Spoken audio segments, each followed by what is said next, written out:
Welcome to Puja Nardia English classes. आज के video में हम करेंगे सिनोनिम्स ऑफ थिंक। सबसे पहले जानते हैं सिनोनिम्स का एक्सप्लेनेशन। सिनोनिम्स आर वर्ड्स और phrases that have the same और very similar meanings.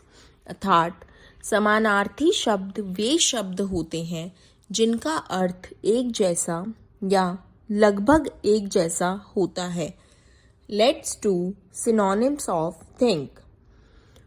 First, consider, CONSIDER। Second, contemplate, CONTEMPLATE।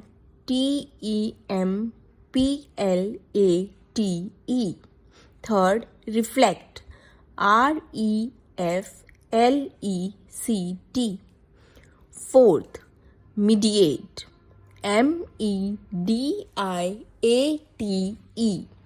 I hope this video was helpful for you.